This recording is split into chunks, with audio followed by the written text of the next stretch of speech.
انتبه من فضلك فأنت ترجع إلى الخلف. فاكرين زمان كده كان في سيارات كده بتحط سرينة كده وهي راجعة بظهرها فتقول لك انتبه من فضلك السيارة ترجع إلى الخلف. احنا محتاجين السرينة دي بقى نفعلها شوية عندنا. ان انت تنبهك دايما وانت قاعد في الكومفورت زون او في منطقة الراحة ومرتاح جدا وتمام جدا. فعايزين كده يكون في تريجر كده او صفارة تنبهك عن راحتك المستميتة في منطقة الراحة دي. انت بترجع لورا وانت مش واخد بالك. طب يعني ايه كومفورت زون اصلا او منطقه راحه؟ الكومفورت زون او منطقه راحه هي المكان اللي انت حاسس فيه بالامان الكامل، شغل مألوف، روتين معروف، مفيش ضغط، برضه مفيش نمو. والمشكله العالم بره كله بيتحرك وبيتقدم وانت ثابت مكانك وراضي بالوضع اللي انت فيه. طب ليه الثبات ده ممكن يكون خطر؟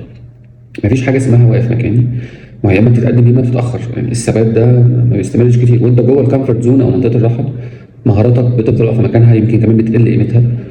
سوق الشغل او سوق العمل بيسبقك بخطوات كتيره قوي وبعيده وانت للاسف في جاب ما بينك وما بين متطلبات السوق. ثالثا علامات بقى انك داخل المنطقه الخطره دي. لو بقالك سنين بتعمل نفس الحاجه بنفس الطريقه بنفس الاسلوب، مفيش تحدي جديد، مفيش طريقه جديده، بتاجل التعلم دايما، خايف، بتخاف من التغيير، بتقول الحمد لله انا مستقر كده وراضيه وزي الفل. خد بالك الاستقرار من غير تطوير او تطور تراجع بالبطيء. الخروج ده مش نطه مره واحده، مش قفزه مره واحده. الخروج ده خطوه. الخروج من الكومفورت زون مش استقاله.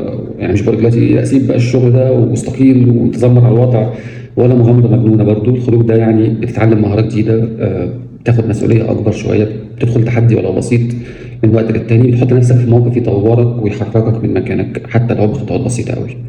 اسوأ مكان ممكن تقف فيه هو المكان اللي انت حاسس فيه انك مرتاح بزياده.